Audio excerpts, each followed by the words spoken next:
Good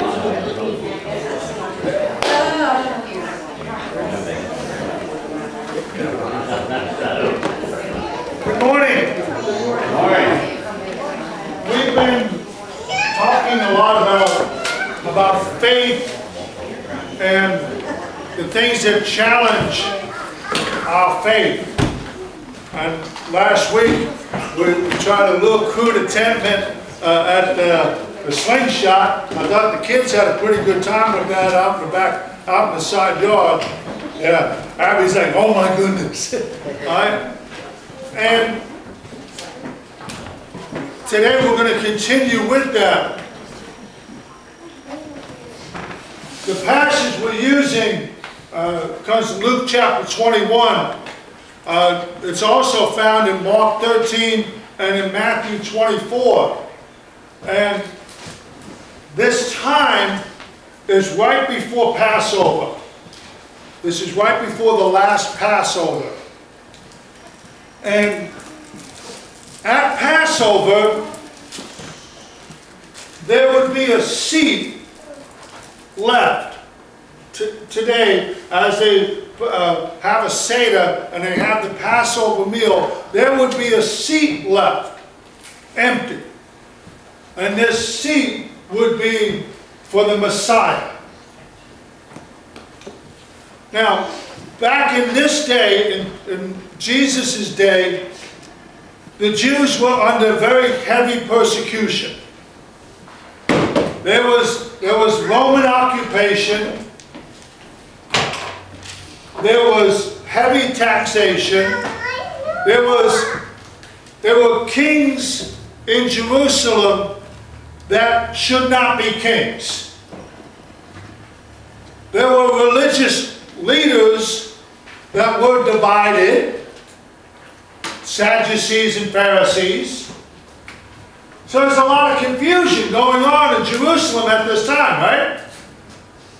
You know, leadership doesn't know where it's going. How can the people know where they're going? But part of the confusion also was what they were looking for. They were looking and praying for a deliverer, like David. They were looking for a king like David who would be the warrior, and God would fight alongside them and kick the Romans out, and Israel would once again be that superpower that it once was back in the day of Solomon. Problem was, these hard times gave them a wrong vision. They were looking for something that wasn't coming. And this is why when the Messiah is standing right in front of them, telling them who he is, they miss it. Well, I wonder about us today, about when hard times come, where do we look? When hard times come, what will we do? Do we try to figure it out on our own? Florence Littenauer wrote a book called Victim of Circumstances. She was, give you a little history on her. She was very intelligent. By the age of 19, she had a master's degree in education from MIT. That's pretty good. She said, but she grew up this way because people would look at her sisters and say, oh, how beautiful. And then they look at her and say, she must be smart. In a way, that was kind of like saying that she was kind of playing. So she lived up to being this smart person. And by the age, I think she said by the age of 23, she had her doctorate from MIT. She became a teacher back in her hometown, and she didn't know what to do with all the money she was making. Joke. Okay? And so she meets this guy named Fred. And Fred comes from a very influential family back in New York. They had a Park Avenue address. They had it all. And she marries Fred, and the way she plans her wedding, this was kind of funny, she plans her wedding much like the way Diana and Charles. She had that kind of thing, and she said, here come the day of the wedding, and she forgot to include Fred in her plans. You know, he was like the leading man that came in as an extra. So things are going well, they're very wealthy, and she has her first child. And her first child is a boy. For 6 months into this boy's life, things are not going well. And she brings him to the doctor and said, fix my baby. And he said, there's nothing that can be done. Half his brain never developed. So she would say things like, I don't care what it takes. You fix my baby. And he came back with news to her that she did not really want to hear. And he said, there's nothing that your willpower or your money can do about this thing.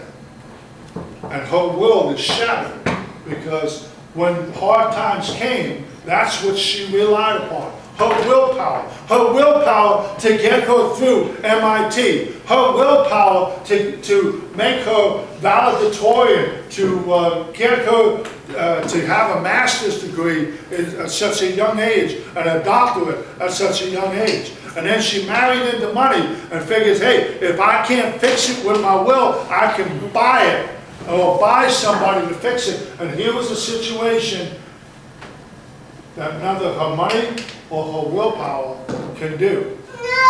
So when hard times come, here's my question. What will we do? Second question is, where will we go? We get news like Florence gets, and where does she go? She goes to the best doctors she can find. And they don't have a clue what to do. So where will we go when hard times come? I know, I'm behind on my bills, and I'm making as much money as I can. I'll get another job.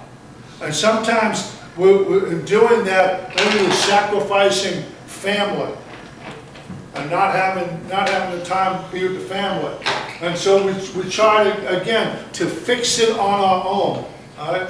Then the third question comes is, who will we seek answers from? Florence, in this case, sought answers from science, in the medical field. All right? She sought answers from the supposedly intelligent people of her world. She sought answers in her money. She sought answers in intellect. All right? Who do we go to? Who will we seek answers from when hard times come? Right? And this is this whole passage that Jesus is talking about in Luke 21. And what were the Jews looking for answers from? They were looking for answers from a Messiah that would not come. Not in the way that they wanted. And that is why they missed the one that comes. Hard times can produce hard hearts and false hope. People will cry, in this situation, the Jews cried out to God, for a deliverer. They cried out for God, for help. And since it didn't come in the way that they were looking for it to come, God doesn't care. Or even worse yet, there is no God.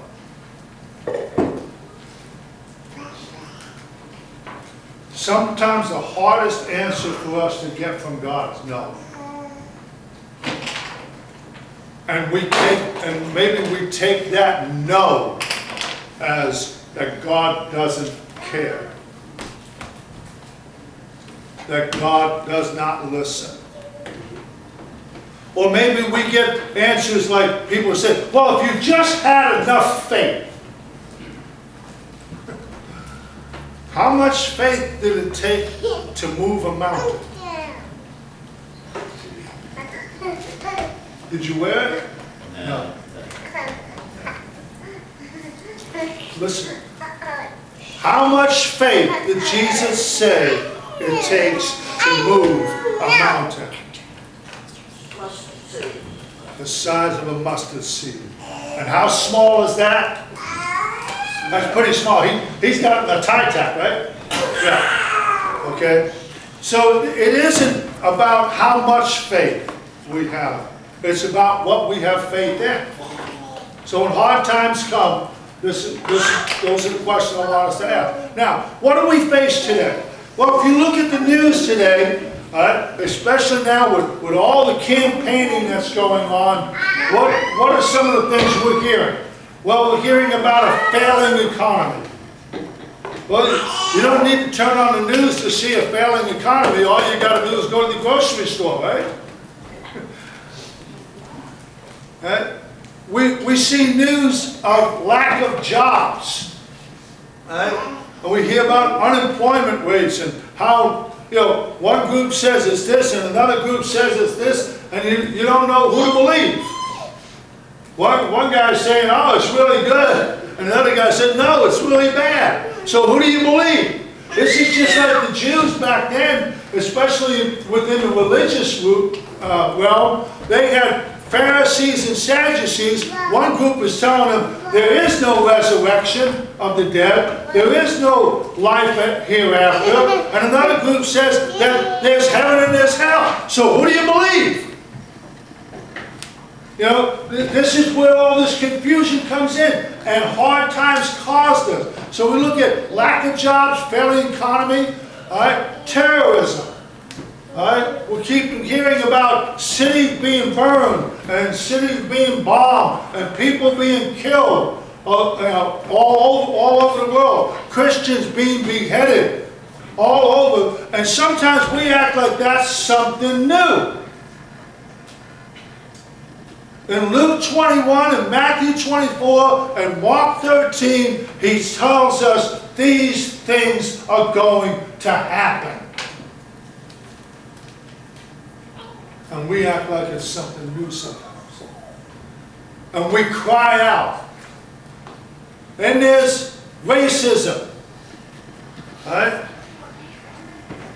We read the news, we read all about all these things and how the Confederate flag is racist. And now they came up with the flag, the snake called "Don't Tread on Me." They said, that's racist. And I'm like, my goodness, we're going to find racism everywhere, right? But these are all the things that we're hearing about in the news today, and it looks pretty bleak, doesn't it? Taxes. We're going to be getting a bill soon, right? And sometimes we may even get this bill and we may go, how am I going to pay this? Right?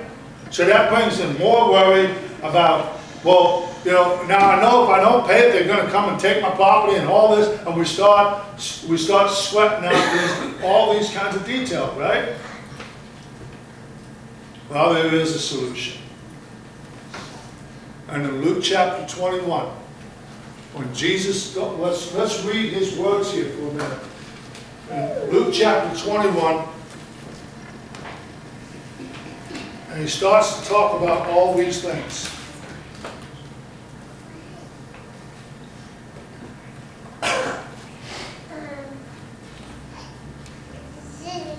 Verse 5, some of his disciples were remarking about how the temple was adorned with beautiful stones, with gifts dedicated to God. But Jesus says, as for what you see here, the time will come when not one stone will be left on another. Every one of them will be thrown down. And in 70 AD, every stone was torn down. Why? Well, when the Romans came in, they were led to believe that in the mortar between the stones, there was gold. So they tore down the stones, going through the mortar, looking for the gold. And every stone of that temple, Herod's temple at this time, was torn down. But not only was it so devastating that this thing was torn down, it's what it represented. The temple represented for the Jews the house of God. And it was the only place where they can go and worship God. So tearing this down, it tore down a place of worship for them. And it was devastating. So he said, the time is coming. He says, you look how beautiful this thing is. Well, you know what? A time's coming when this thing is going to be rubble. So again, I asked them, what's your faith in? They don't know, that's right. Alright? And he says this. They said, teacher, they asked, when will these things happen? And what will be a sign that they are about to take place? He replied, watch out that you are not deceived, for many will come in my name, claiming I am he, and the time is near. But do not follow them. When you hear of wars and revolutions, do not be frightened. What? When you hear of wars and revolutions, don't be frightened. Come on, we're afraid right now, aren't we? In less than 2 weeks will be the 15th anniversary of a very dark day. It'll be the 15th anniversary of 9/11. And a very dark day. And it was a day that struck fear in us. And he says, you know what? You hear these things, don't get scared. How can you not? Well, depends on where I take it, right? Okay. So he says, do not be afraid. These things must happen first, but the end will not come right away. Then he said, nation will rise against nation, and kingdom against kingdom. There will be great earthquakes, famines, and pestilences in various places, and fearful events, and great signs from heaven. But before all this, so you mean there's going to be something that happens before all this? Isn't this kind of scary enough just to think that there's going to be terrorism, there's going to be wars, there's going to be revolution, there's going to be people fighting one against another, killing one another, there's going to be uprising, and then there's going to be earthquakes and tornadoes and floods, right? You just look in just this year, how many disastrous floods did we have right here in the United States? Right? And he says, but before all this, something bad is going to happen before all this? Yes. What happens? He says it. But before all this, they will lay hands on you and persecute you. They will deliver you to synagogues and prisons, and you will be brought before kings and governors, all on account of my name. This will result in you being witnesses to them. But make up your mind not to worry. Somebody highlight that. He says, but make up your mind not to worry. All right, so all these bad things are going to happen, and I'm just not going to worry about it. No. That's not human nature, is it? So here he says, but make up your mind not to worry beforehand on how you will defend yourselves. Sometimes these hard times come, And they come so that we can testify about how good God is. But he says, don't worry beforehand about how you're going to testify. My Bible says how to defend yourself. Say again. My Bible says beforehand how you will defend yourself. Yeah, on how you're going to defend, how you're going to answer, how you're going to defend yourself. And you want to know what I like in Acts chapter 4, we have Peter and John standing before the Sanhedrin. And they are being told by the Sanhedrin not to testify anymore about Jesus. Don't teach in this name anymore. Do you think Peter and John might have been a little worried about what they were going to say ahead of time? And then the Holy Spirit says, the Holy Spirit comes upon Peter, and Peter says, you decide whether I should listen to you or I should listen to God. But as for me, now the courage comes in. As for me, I cannot stop speaking of what I've seen and heard. All right? So this is the answer where he said, don't worry, because God will give us the words. And we may wonder about, well, where did that come from? We might wonder, like, why did I say that? Because somebody that's listening needs to hear what you have to say. So he said, our first solution is don't be deceived by false hopes. All right? Now, I'm going to get a little political, but not too far, okay?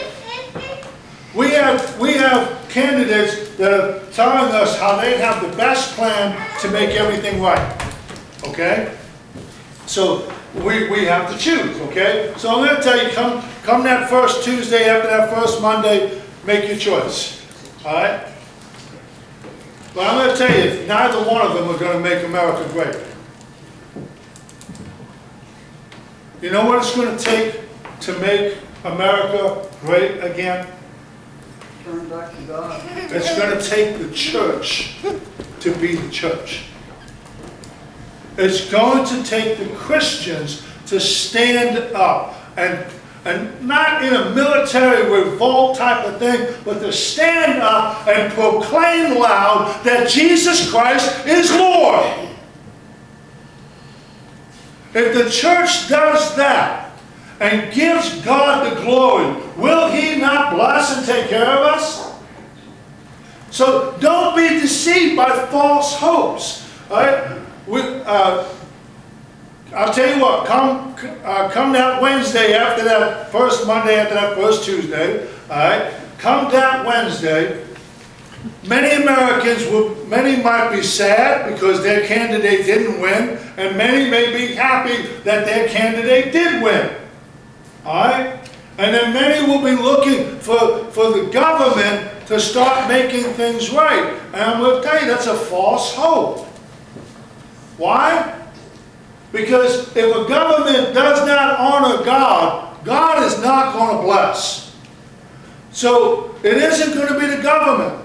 It's going to be us. It's going to be the church standing up to be the church. Now, seriously, people, what's the worst thing that can happen if we stand up?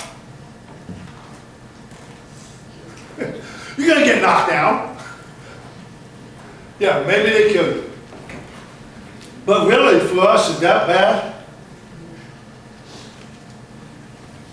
Is that bad? No. Here's what I'm saying. When it comes to matters of faith, we got to stop looking at the temporary. This building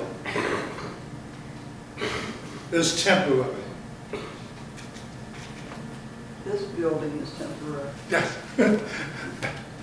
That was my next step. Okay. This building is temporary. This flesh, that's so good though, right? This flesh is temporary. We are promised a new body. And I love when I think about this new body, just think about this. We're going to get invited to a banquet, okay? How many like to go to a banquet? All right? You like to go to a banquet, right? Now, how about this? That you're going to get to eat everything that you want and you won't get fat. It won't hurt you. You won't have to stop. Oh man, what if I eat this? What's it going to do to my cholesterol? Okay? That's temporary. This earth is temporary. We have to start focusing on the eternal. So don't be deceived by false hope. Listen, don't worry about what you will say. You ever say something and wonder why you said it? Okay. Sometimes that's what happens. Okay? And we wonder about what we said, but sometimes what we said may just have been something that another person needed to hear. So don't worry about what you say. And then let this part. Don't deny Jesus. While the world wants us to shut up about him, while the world wants to tell us he didn't exist, I like that. You know, I wonder how, in one hand, we have people that say that Jesus never existed, and yet on the other hand, we have magazines coming out. Time magazine came out, said that Jesus was the most influential person in history. Now that's pretty hard for somebody that never existed, right? So don't deny him. Again, what's the worst that can happen?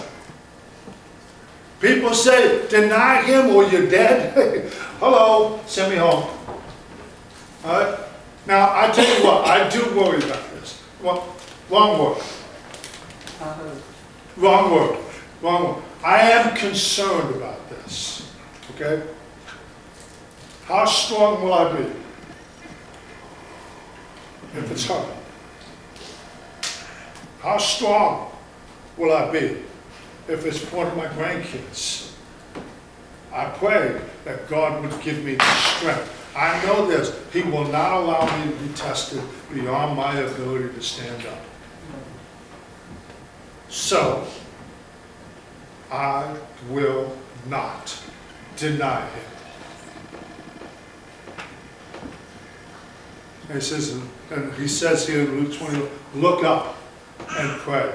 And I think about Stephen. In the book of Acts, Stephen is being rushed off. Stephen was debating, nice fancy word for arguing, okay? But he was debating with the Jews about how Jesus is the Christ. And they didn't want to hear it. They didn't want to hear it. Why? Because Jesus did not come the way they expected him. It was what their vision is. So now the fact that they killed him, they don't want to hear it. And it says they rushed at him, yelling and covering their ears. And they started to hurl rocks at him. And it says, and Stephen looked up and he says, I see Jesus standing at the right hand of the Father in heaven. They screamed louder and threw rocks, and then he prayed, Lord Jesus, do not hold this sin against them. All right, the next one, and then he fell asleep. Hard times coming. Maybe you're going through a hard time right now. Here he says, look up and pray.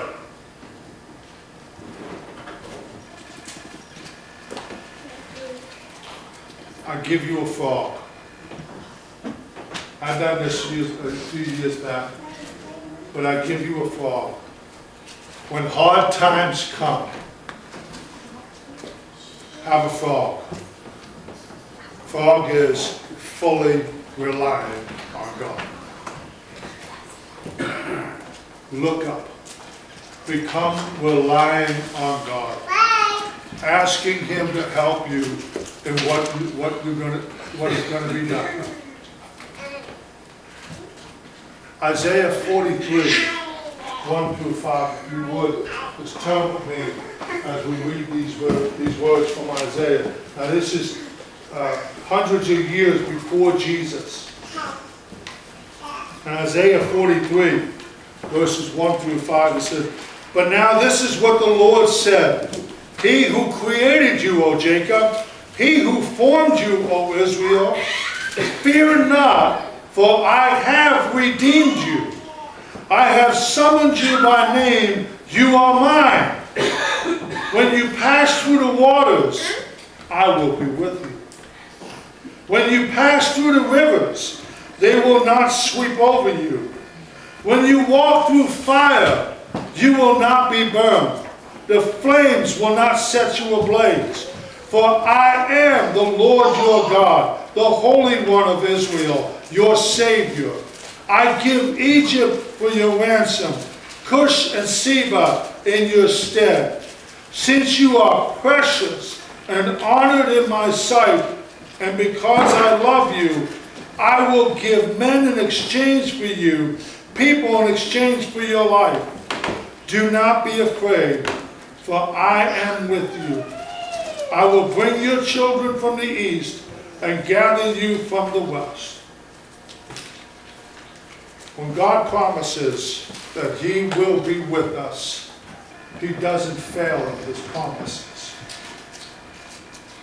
So when hard times come, look up. Trust God. This place is temporary. But God, that's eternal. No matter what goes on here, no matter who's in government, God is still on the throne.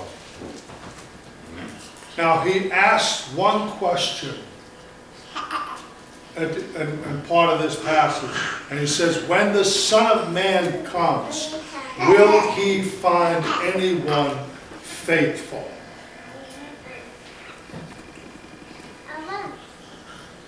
So I ask you, will He find us faithful? We serve the mighty God. We serve one who spoke and the universe came into existence, and He's still on the throne today. And one day He is going to wrap up everything. And everyone is going to come before Him and stand before Him. And they're going to hear one or two things. They're either going to hear, "Well done, good and faithful servant," or they're going to hear, "Depart from me, I never knew you." And that choice is yours. It's mine. And it's going to be, how do we stand up in these hard times? What do we do when we face these hard times? What do we do when the world is knocking us down and pushing us around? Do we turn to God, or do we rely on ourselves? I take the words of Joshua very seriously. As for me and my house, we will serve the Lord. We're going to stand and we're going to sing. And I invite you today, if you've never given your life over to Jesus Christ, that right here, right now, this is the time to do that. Let's stand and sing.